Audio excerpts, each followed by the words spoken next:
Good morning, good afternoon, good evening, good whatever time of day it is, wherever you are right now. Thank you for tuning in to the Conversations with Dr. Don show. The show is produced and broadcast from the Portland, Oregon area. For your first-time viewers, Conversations with Dr. Don is an ongoing series of one-hour standalone talk shows where I interview interesting people, like most of you out there, about who they are as unique, one-of-a-kind individuals and about whatever it is we've decided to talk about. Tonight we're going to be talking about how serious might climate change get? How serious might climate change get? And my guest is Dirk Dunning. Again. It's good to meet you again. He's been on before a lot of times. And I just enjoy having him here because he's so stimulating and I keep learning more and more about stuff I never thought I would be interested in. So, as you know, the show goes in two major parts. First part can go 15 minutes or even 35 minutes about who is, what is he about, and personal stuff like, and you'll see what I mean with those questions. And then the second part will be questions about how serious might climate change get? How serious might climate change get? This is so rote till I screw it up every time. All right, let's go back to the personal stuff. When and where were you born? I was born in Ellensburg, Washington in 1955. Mm-hmm. Why were you born? That was the one you asked the last time. It kind of threw me off. And it's a great question because I do a lot of things that are in esoteric fields. Mm-hmm. And that's an actually wonderful question that takes months to figure out an answer. You've had a few months since you were here last. Yeah, I've had a lot of time to think about it, and the answer is just as long as the question. Well, we only got an hour. Yeah, so... Shall we pass? Sure. Okay. Anything significant about your racial, national, or cultural heritage that's worth reporting? Actually, I learned something new since the last time we chatted. Mm-hmm. One of the things, there have been stories in my family on two sides about having Native Americans somewhere back in the past. Mm-hmm. Long about third great-grandmother kind of thing on both sides. And when I went searching, I couldn't find that, and when I had my genetics tested, none of that. So that was a little bit of a surprise, actually, because I expected there was some there based on the family stories. Then I kept digging farther in the genealogy, and it turns out I'm descended of the Chowan people from Thomas Hoyter on one side. I have no genetics. I'm not tribal by any means, but I showed direct lineage from there. Thomas Hoyter, who's that? He was one of the last chiefs of the Chowan Nation. Okay. On the East Coast, way a long time ago. Mm. On the other side, where we had thought there was a gal who was Ottawa, it turns out she's likely Oneida. And sure enough, there's a question about whether or not she's actually tribal or not, but there's no pedigree or no history behind her which suggests it's likely. It's the right area, right time, everything about it is correct. So the family stories might be right. Might be. Might be. And it's just fascinating to know that that's there, but it really doesn't mean anything. It's just interesting. How about a religious preference nowadays?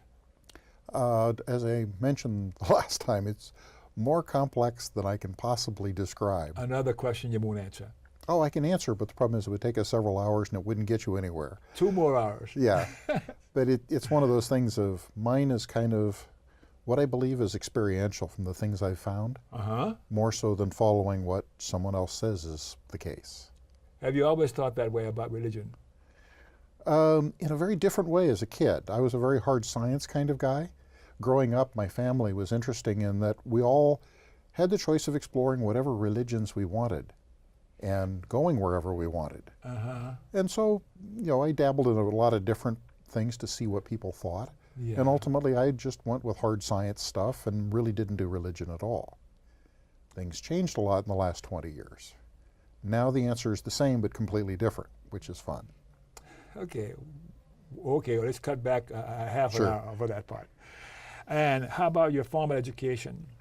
Formal education, I was trained as a chemical engineer out of Oregon State University. Then I did the obvious change that every chemical engineer does and went and trained sailors to run nuclear submarines. And became a licensed nuclear engineer. And then ended up going into environmental engineering, semiconductor engineering, chemical management, all kinds of other things. pretty much got dipped in every kind of field of engineering you can imagine, plus lots of fields of science. Is that why your head is so big? That I'll blame on someone else. How about other education worth mentioning besides hard knocks? Well, hard knocks, there's that. More so, it's all self-education. I've never really gone for having the paperwork that says, gee, I'm a doctor of whatever. Yeah. But instead I go off and find what are the most interesting things and who are the people who know the most, and go work with them or play with them and do stuff. And you get into all kinds of interesting things. So it's like, I was talking with a friend this afternoon who I met from contact from one of the previous shows, that one of my favorite fields of study is one people don't know anything about, called pharmacognosy. And what that is the study of the chemistry of plants that's like pharmacology. It's like medicine, only it's plant-based. Well, until you even find out there is such a thing, you never even find out what the name is. I used to think you were funny, but I think you're truly weird. You know that? Weird is good. This is Portland, after all. Okay, so are you still working at all? Nope, fully retired. Here in about almost 2 years ago now, I was working with the Oregon Department of Energy, and we moved into a new building, and I was destroyed by the lights. And I segue there because Yes. the glasses I'm wearing, I wanted to explain before we get into it. Sure. These entirely knock out the blue light, which absolutely destroys me. Partway through the show, if I end up having my eyes beginning to ache or loud ringing in my ears, I'll probably switch to even stronger blocking glasses. But that's what that's about, is that I just can't tolerate LED lights at all. Genetic? There may be genetic components to it. That's likely a big part of it. There's other aspects too. I had arthritis as a kid, and there's a genetic component to that. Really? And my immune system reacted to it. It's the same one that you've got experience with. I've cured it. The arthritis is gone, but my immune system is still very active. And so when the blue light damages my retina, my immune system sees it, attacks, and all kinds of bad things happen, and then I have to go see the ophthalmologist and end up on cortisone. It's not good. So I avoid them. You know, you still drive me nuts with your brilliance. But I won't go there because I can't respond in kind. So, what did you spend most of your time doing when you were working in gainful employment? So my job for the last 25 years was highly technical, but also policy. It started out entirely communications, where what I was hired in as someone to take the technical documents from the U.S. government at the Hanford nuclear site, translate them into English so that the public could be involved in the various meetings and discussions about cleaning up Hanford. You're a technical writer. It's more than technical that, of course. translator. Yes, translator. Thank you. Translating from technical, what I refer to as technobabble, into English. Yes. But then also going the reverse direction, taking what the public said and translating it back into technobabble so that the bureaucrats and the scientists could understand what the public said, because there's a huge communication barrier. I was simply a tech writer for years, but nothing like what you're talking about. Well, what's funny is with the technical stuff, particularly at Hanford, you have chemistry and physics and all kinds of other things going on. There isn't just one technical, there's several dozen. And so you have to speak pieces of all of the jargons of the different kinds of science. And it's really funny, in a large meeting, you'll have all these people get together, and you'll have geologists in the room and chemists and others, and they don't speak the same language. Yes, I know They that. kind of sort of do, but not really. And so trying to remember which jargon belongs to which discipline sometimes is a little interesting. Did you enjoy that?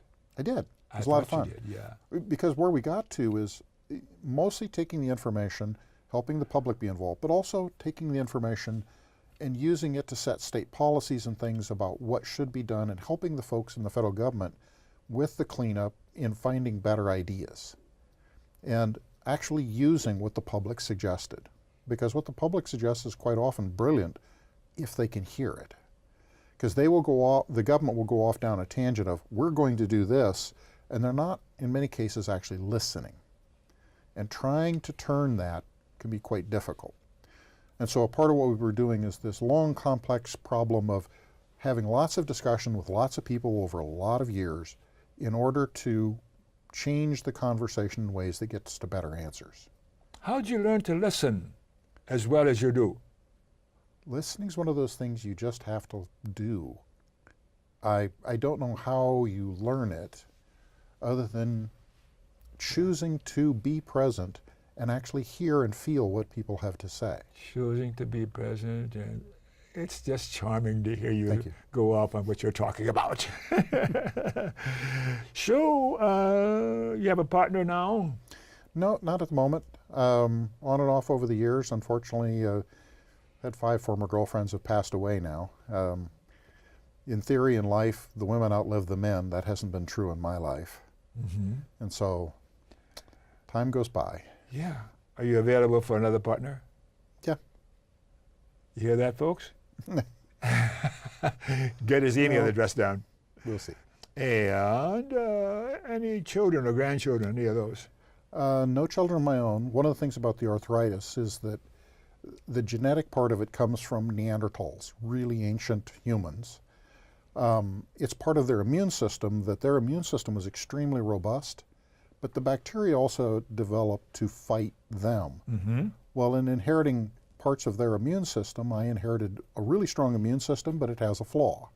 Oh. And so getting, sometime as a kid, I picked up an infection somewhere along the line that triggered the whole cascade of things that caused autoimmune reactions that led to all kinds of bone deposits and other things.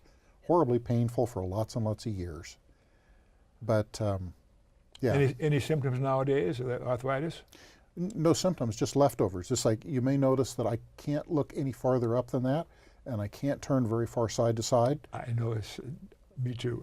I have a permanent 47-degree forward bend in my spine, and most of the vertebrae in my upper back are fused together, all on their own.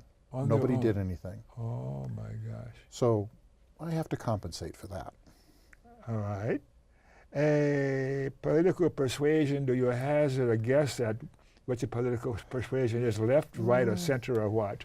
I think probably today would be mostly described as progressive, but that's not an accurate description entirely. It crosses a lot of different things. Of course. Part of the problem is that, as I mentioned in a previous show, as a kid I was registered as a Republican, very much a conservative, but in the true sense of the word conservative, to conserve. Yes. Not in the sense that it means today in the current administration or the last 15 years. So the folks that I was associated with were more along the lines of Governor Tom McCall, which is a very different kind Oregon governor. Yes, Mm-hmm. great guy. Why was he unique in that respect? Oregon is different because of where we came from at the end of the Oregon Trail. We tend to be very independent people. We also, a lot of the ancestors for this area came from Missouri. There's a very strong social component of Missouri, but having survived the Oregon Trail, it had this great independence as well. So you end up with all these strange things, and what it created in some odd way is a politic that seems to be divided in an Oregon version of libertarian that's very different, Mm-hmm. and an Oregon version of progressive, which is also somewhat different. And so if you go to California and you see a strong conservative liberal split, or other parts in the country, that's very different than where Oregon is. And working at Hanford, one of the things that was interesting is to work with the people in the Tri-Cities who have a completely different split politically, and try to make sense of the language. The Tri-Cities, what are the Tri-Cities? That'd be Pasco, Kennewick, and Richland Yeah, in Washington State. in Washington State, central Washington, on the Columbia River. Mm-hmm. Okay. So why are you where you are politically?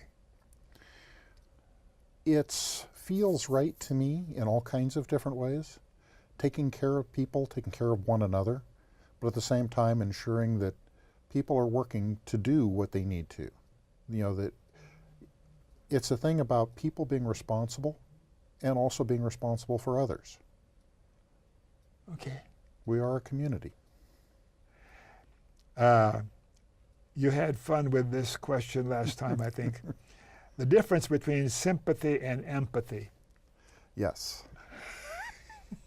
Quite different things. It's easier for people to be sympathetic than empathetic. Actually feeling what it is to be in somebody's shoes can be quite hard.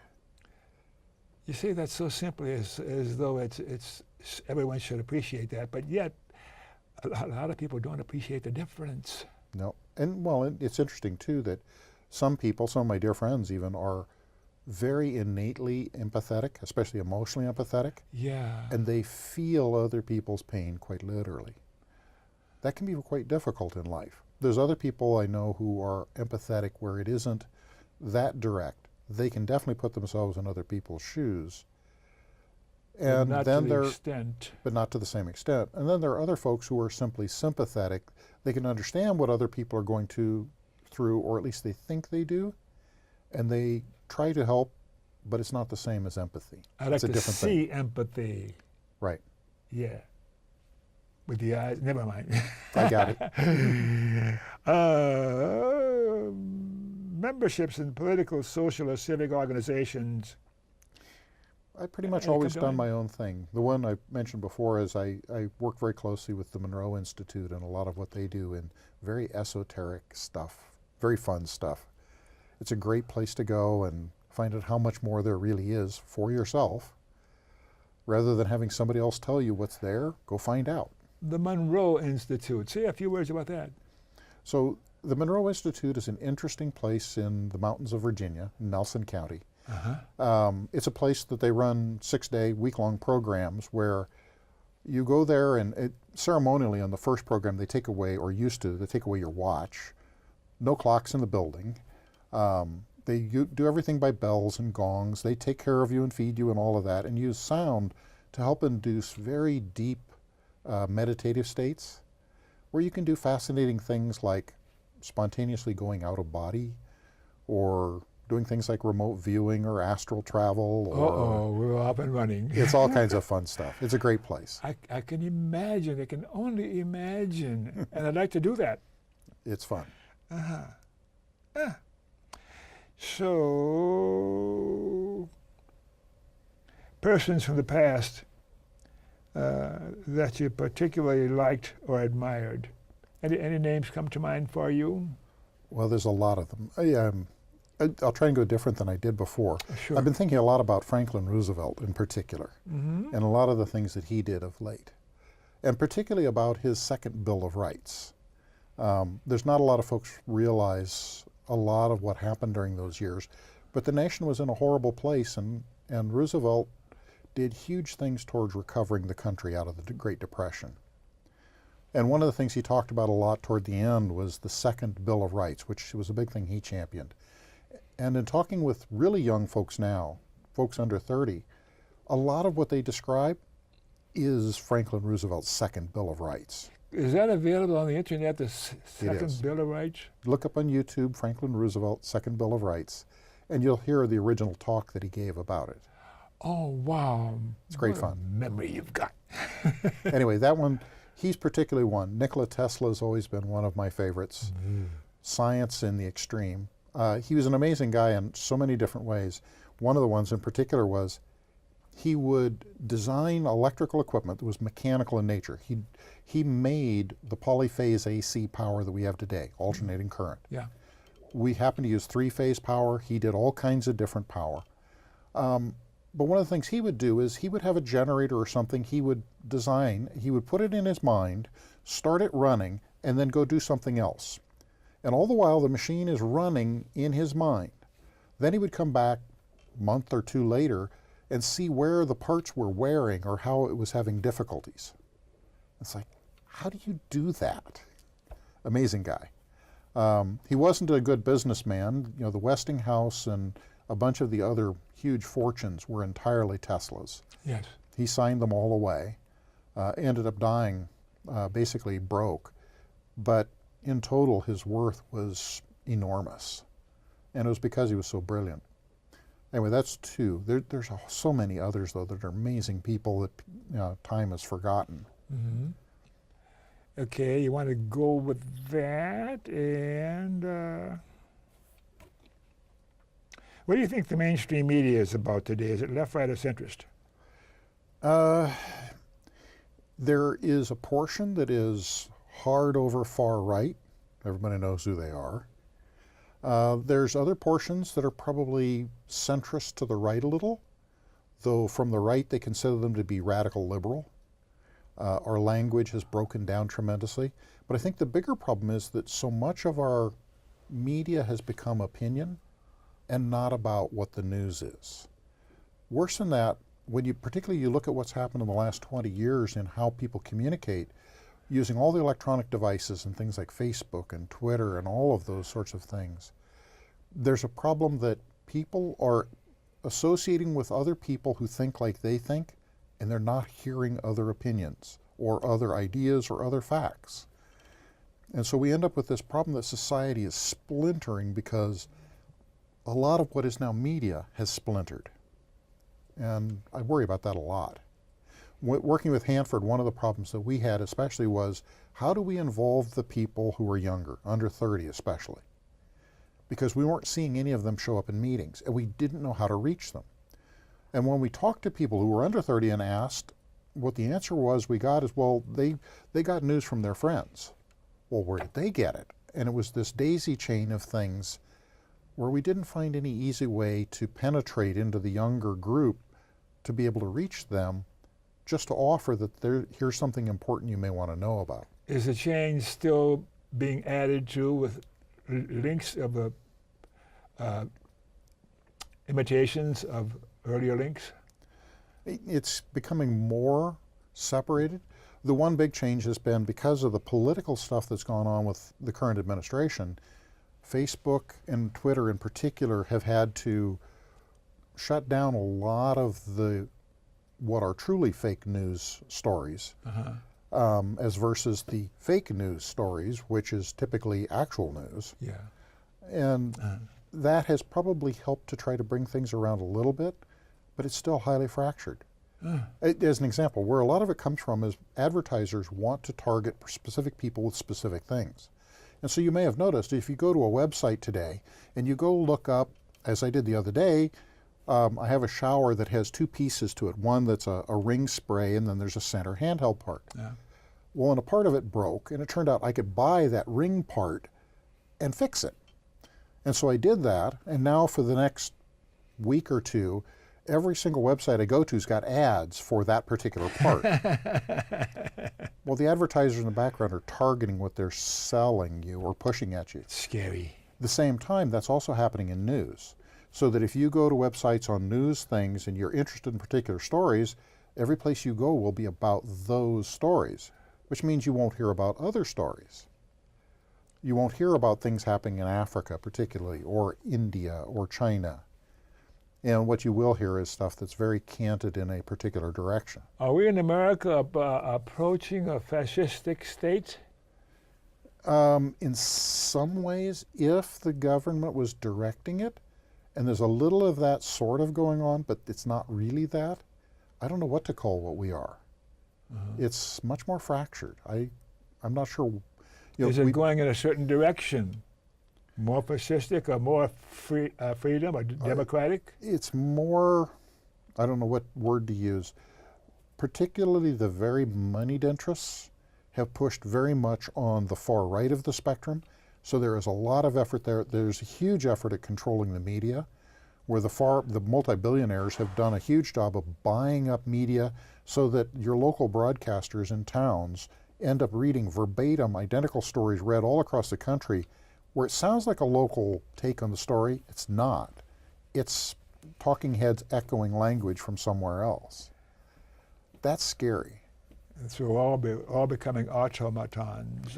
A lot of that. Marching by the same drummer. The other part is they have a tendency to try to buy up the entire market, and so you only hear one voice. And that's even scarier yet. Authoritarian? It verges toward that direction, yes. Is Trump an authoritarian? He's an egotist. Well, is that the same thing? No. No. It can be, but everything for him is about him. Yes. Always. And if it's not about him, then he'll change the subject to make it about him. He's a narcissist in the extreme. He's also potentially a bunch of other things, but I'm not a clinical psychologist, so I don't go there. And you're not allowed to swear on my show. No, I don't do that anyway. I want to think the best of people, but he's a case where it's hard. Yes, yes, yes. So I have a question about what's most important nowadays, and I think we're going to be talking about what's most important nowadays. One of those things is climate change. So let's take a break for now, and in a couple of minutes we'll come back and we'll take the second part of the show, and we'll indeed talk about climate change.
Yes, we're back. Thanks for staying tuned. And for your viewers who missed the opening of the show, Conversations with Dr. Don is an ongoing series of one-hour standalone talk shows where I interview interesting people like most of you out there about who they are as unique, one-of-a-kind individuals and about whatever it is we've decided to talk about tonight. And we're talking about how serious might climate change get. And I keep repeating that because it's scary for me. And my guest is Dirk Dunning, and welcome back. I'm glad you hung around for the second half of the show. Okay, questions. Where are we now with climate change? Where are we now with climate change, and why? And where are we headed in the near future? That will take a half an hour in itself. Well, all of this could. And, this is a really huge topic. We were talking before the show about a news clip. There was a program on HBO called Newsroom. And in season 3, they had an episode they ran. This is a fake news show. And they had on a guy who is fake, the deputy administrator of the EPA. You can find the clip on YouTube. It's a wonderful clip. Just look up the Newsroom EPA climate change. And the guy goes through and tells pretty much where we're at in a very short segment. And it's pretty stark. That's where we are. We have moved the earth by what we have done so far that it's going to be hard to try to keep society from falling apart. That's the good case. Another die-off? We very well may. As an example, humans are very much tribal.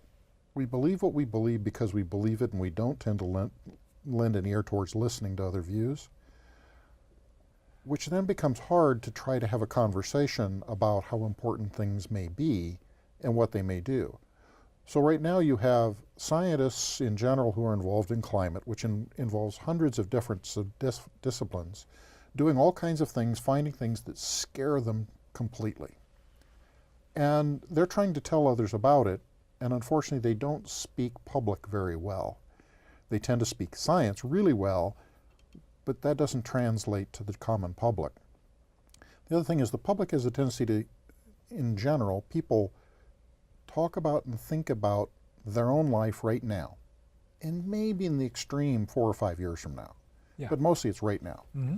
The things the scientists are worried about are longer than that, 10 years at a minimum from now, and in some cases the year 2100 and beyond. By the nature of science. By the nature of it, yeah.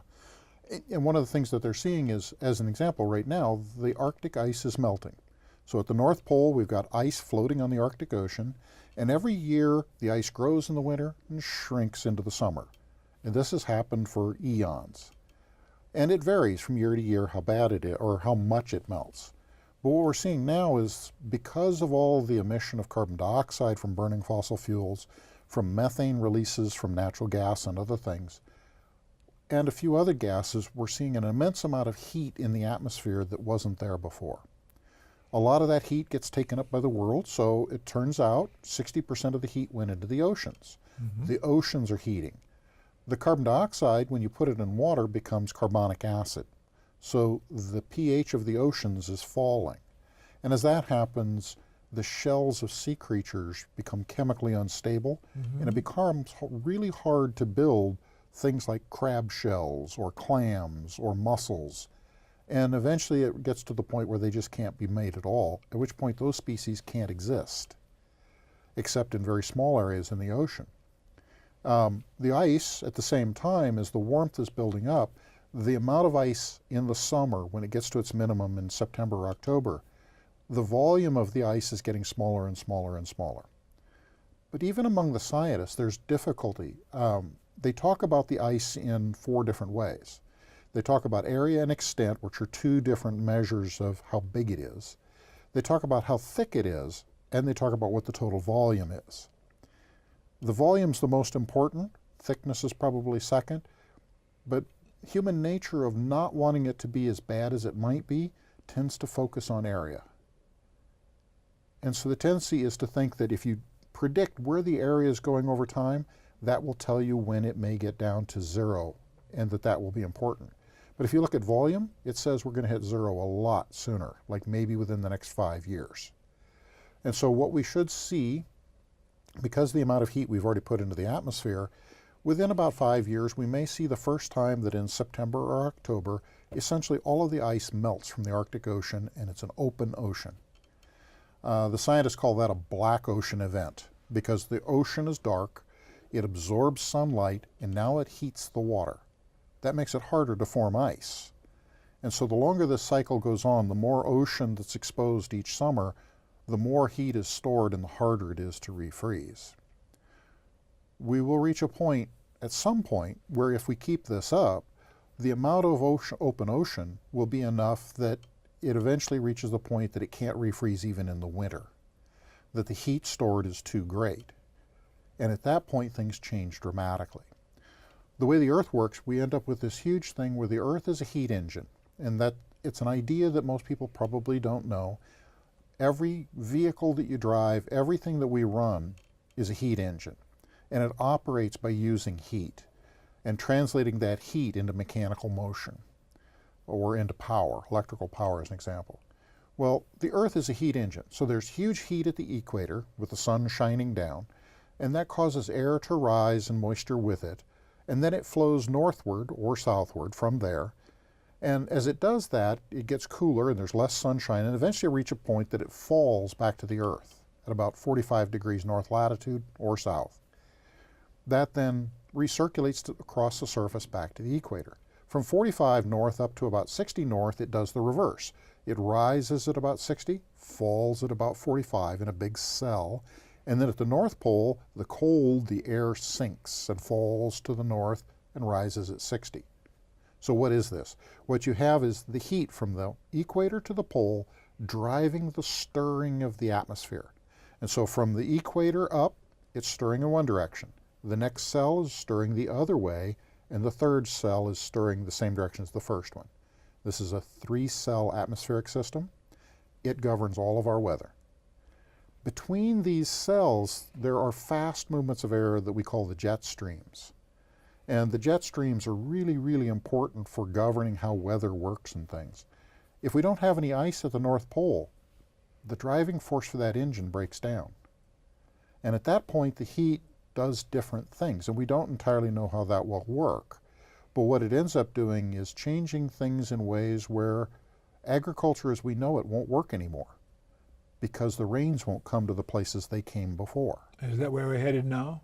We are very rapidly heading there. You already see aspects of it where the system is much more complex than I just described, where it involves the oceans as well, and you end up with things called blocking fronts and other things.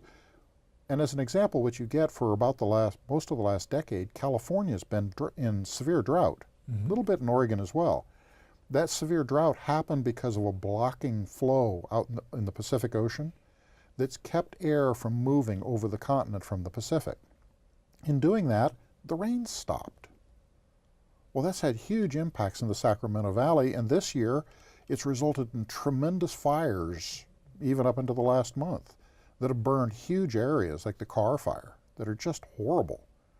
And it's happening because of this long sustained drought in California. Same thing's happening in Africa, in the Middle East, and elsewhere around the world. It sounds sad and scary and dangerous. All of those. If you think about it, if we lose agriculture, then you have a real problem feeding people. Mm-hmm. Likewise, if you lose water, if the water just isn't there, that particularly impacts people. If there isn't food and there isn't water, people don't stay, they pick up and move. And what you see is mass migration of people from areas that can no longer support them to other places. Well, everywhere on Earth, there's already other people there.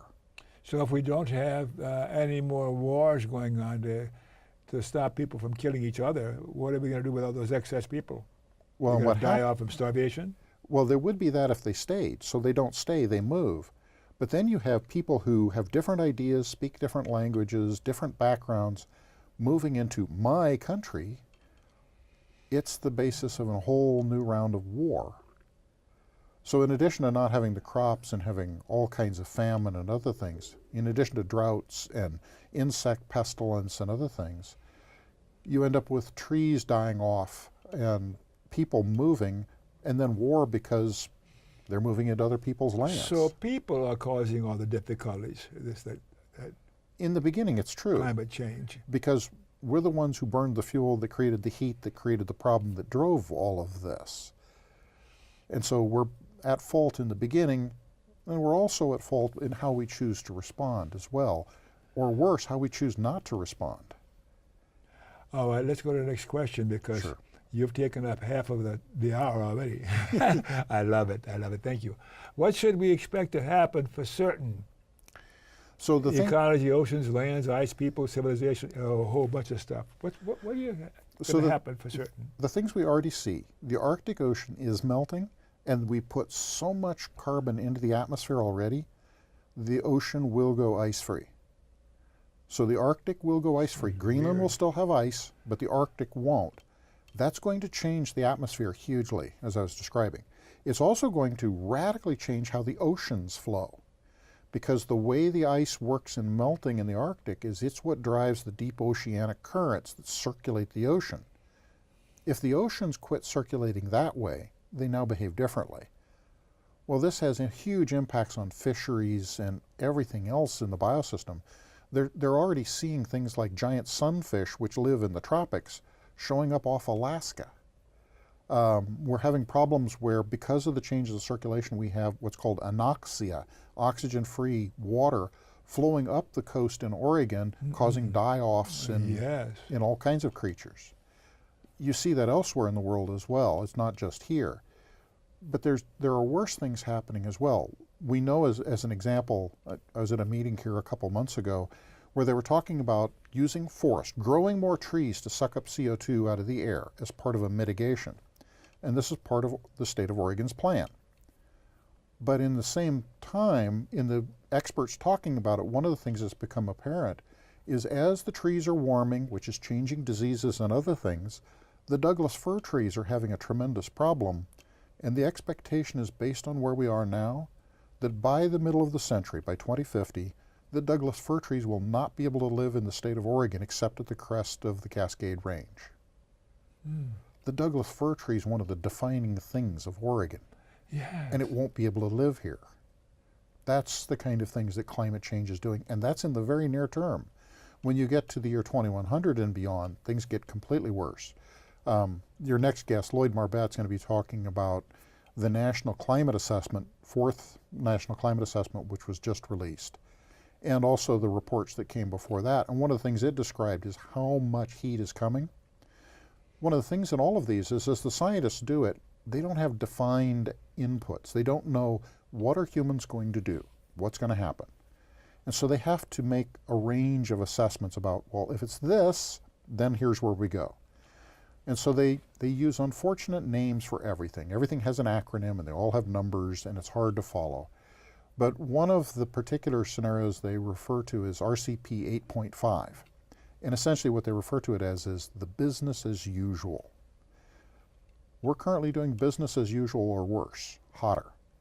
And if that's true, we're currently looking at a condition where we're going to be 5 degrees centigrade on average globally hotter by the end of the century than we are now. Well, with what you're saying is science, and it sounds reasonable from the little I've learned so far, especially listening to you.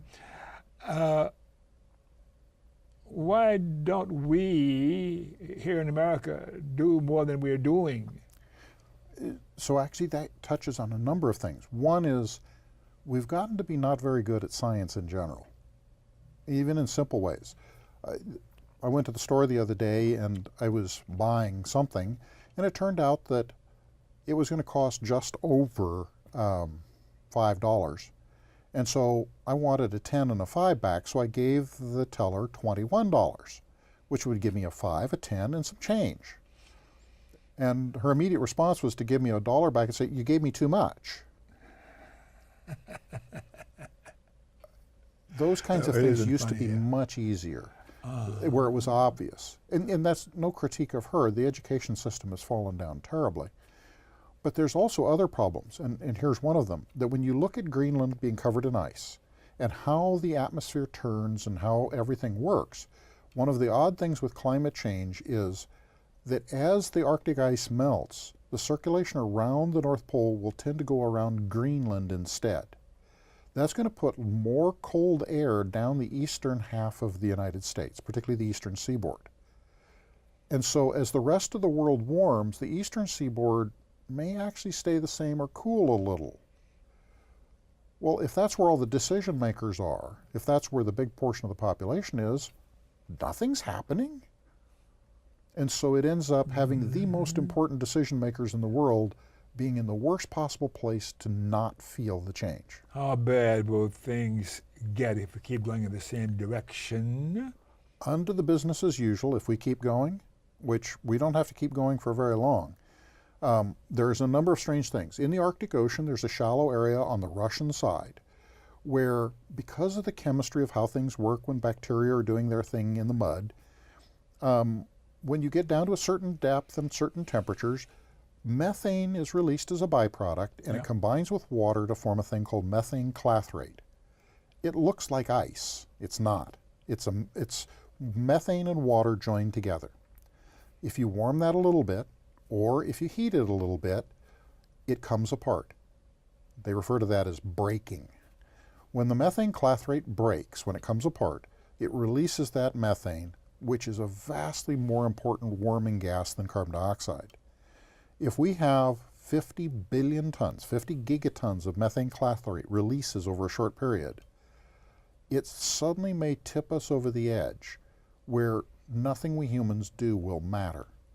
That trying to respond to climate change simply won't make any difference.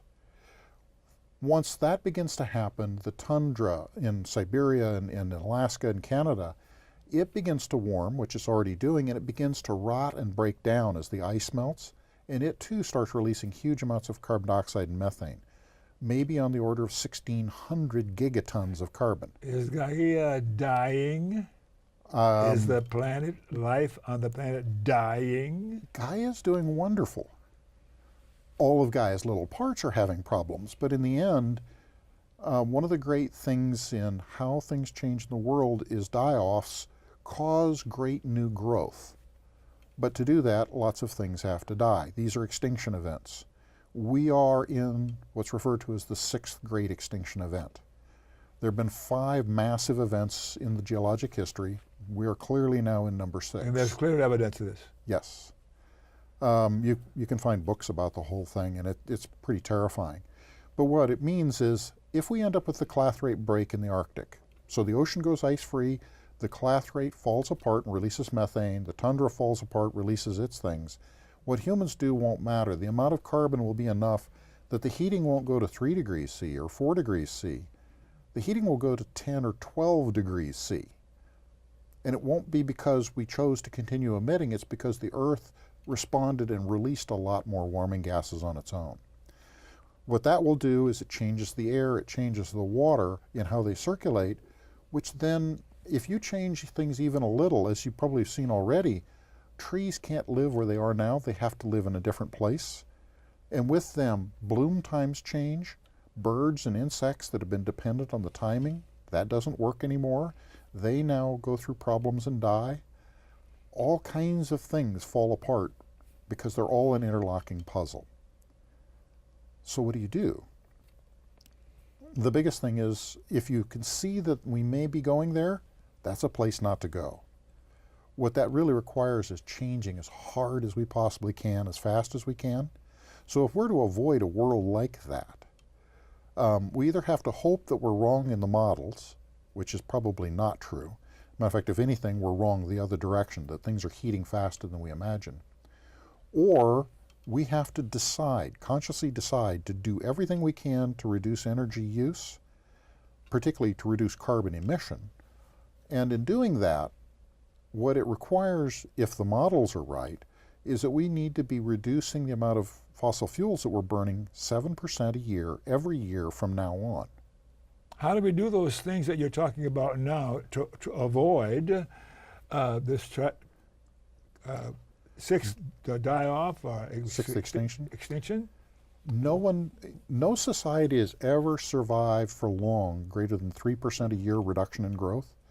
Our whole mindset in how we work our society is growth is good, and we need 3% a year growth just to stay even. But what this requires is actually negative growth, very large negative growth, if we're to prevent it from happening. To do that, we'd have to have societal commitment over the entire globe. We don't have societal commitment even here. And particularly here is the most dominant part of the global society. Mm-hmm. And if we can't manage to at least even talk about the same language or the same terms and the same data, it's like with the fourth assessment came out, and the current president said, yeah, I don't believe it. That was today. Mm-hmm. You can't respond if there isn't even a discourse to talk about it. And unfortunately, the action that we need is absolutely terrifyingly immediate, and yet we can't even talk about it. I think of suicide, homicide, and there's another term, another side for... It's where you started this whole discussion a few months back of humanicide. Yeah. And we may already be there. But the one interesting thing with humans is we're incredibly adaptable. We will do things where it's likely that humans will survive. Gaia will do wonderfully. Coming out of great volcanic eruptions and meteorite impacts, the one at Chicxulub that destroyed the dinosaurs, one of the things that happened out of that was a period where the Earth was pretty harsh, and then following that, an explosion of different kinds of creatures and plants that filled up every niche in the world and created an entirely different ecosystem, which is ours. There's no evidence for what you just said. Of course there is. It's all over the place. Uh-huh. Anyway. Other planets? Well, we really can't see that. We can see some changes happening on Mars and elsewhere, where one of the problems in climate change world is that there are arguments saying that, well, because Mars is showing changes in its polar caps, that therefore this isn't man-induced on Earth. That's wrong. It's man-induced on Earth.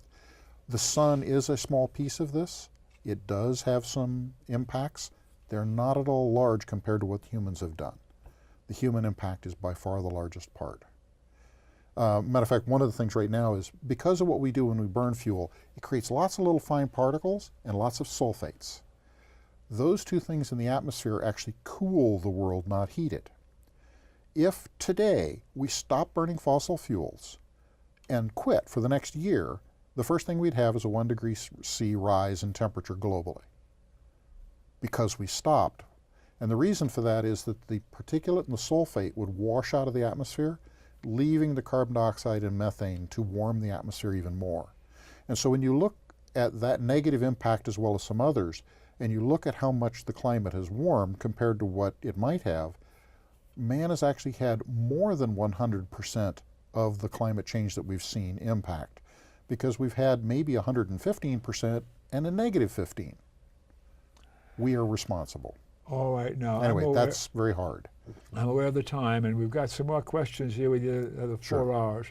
So from the top of your head, what kind of questions should I ask you, or what kind of information can you provide to have a better outlook from the direction we seem to be heading? So the big thing is for everybody in the world to try to figure out how we can communicate with one another to agree that we need to act and choose to act. Anybody acting on their own will make no significant difference. Large numbers of people acting in unison on their own won't make a difference. But it requires us all. So the communication, the discussion in the global community is the most important. Where I think Lloyd may talk about the National Climate Change Assessment, the fourth one, as well as the international versions of the same thing, is part of that discussion. But even within the international world, what happens is that the politicians are very involved about what's acceptable to do economically, and that in many cases dooms us. We have to have the earnest discussion about what is it required we do now, how do we deal with that within our economics? Well, how about doing something about politicians? Is there another term? They're part of the problem as well, because the moneyed interest in particular. Moneyed interest? Yes, Oh, really? They grab a lot of what happens in terms of discussion.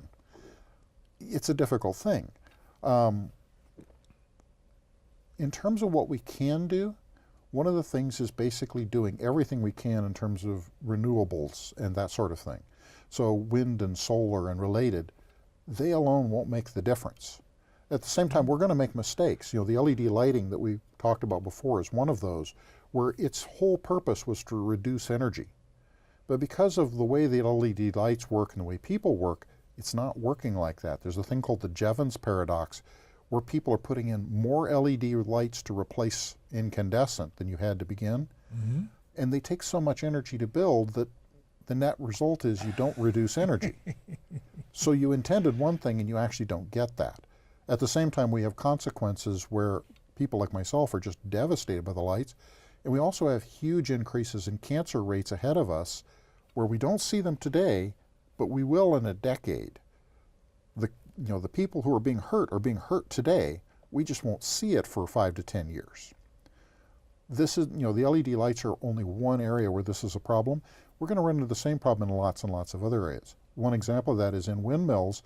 One of the things they do is they use a particular kind of motor that uses carbon brushes on the rotor, and these wear, and every year they have to be replaced, and they mechanically wear. They could have designed it a different way. There are motors that don't work like that, but by choosing to do what they did, they created a huge maintenance problem for wind turbines. In solar, you have similar kinds of issues about what they do to the world and what resources are required in order to make them. But those are technological problems we can solve. The technological problems we can't solve is continuing to burn fossil fuel like crazy and then doing something to make up for it. Sounds like you have found a solution for yourself, and it has to do with reincarnation. Well, and that gets I'm trying to avoid getting in woo-woo land with you because you're so brilliant out there. Well, actually, that touches on a thing that one of my own beliefs and several of my friends is we are all one. It isn't that we are distinct. We are, but we aren't. We are all interconnected at a very deep level. And that spans all across time as well. One of my friends refers to as saying that all is well, all will always be well, despite everything that's happening. And it's not ignoring the reality, it incorporates the reality. This is a part of where we are. It sounds like you're really ambitious talking about reality and what reality is. Perhaps. It's something to always go explore and find out for yourself. There's a Lloyd out there. Oh, cool. He So- brought a cane. He's going to hit us with it. Yeah. So let's see. It's close to time for us to stop visiting and get ready to say goodnight. Keep those pens and pencils handy because you may want to jot down something that we will show you in the closing credits. Thanks for watching, and I invite you to give us feedback, both positive and negative, Always. about any aspect of the show, and I mean it.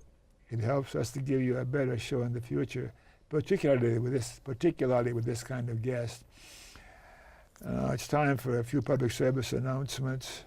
Tonight I want to tell you about the ACLU and the Alliance for Democracy and how to end corporate personhood. Those are some of my pet things. The ACLU, go to www.aclu.org. Without the ACLU, I'm not sure where we would be in our system here in America. And to learn more about the Alliance for Democracy, go to the national website at the alliancefordemocracy.org and the Portland, Oregon website at www.afd-pdx.org. And to learn how to end corporate personhood, which we really need to do in a big way, corporate personhood. Let me say a few more words about that. Since the Supreme Court in March 2009 announced their decision that corporations are to be recognized as persons with the same constitutional rights as real human persons, tens of thousands of outraged citizens throughout the country have realized the need to amend the U.S. Constitution so that it clearly specifies that personhood rights shall be granted to only real flesh and blood persons and not to corporations, and that money is not speech. They have signed various move to amend petitions circulated in their areas to express their sentiments to their government representatives. Please join this movement now to take back our country from the grasp of the corporatocracy and save this beautiful experiment in democracy called the United States of America. Oh, wow. Thanks for watching. And remember KFC, not Kentucky Fried Chicken, Dr. John's KFC. Kind, friendly, and charitable. Be kind, be friendly, and be charitable to you too. And thanks again for coming Great to see on. you. Great show. Thank you. You too.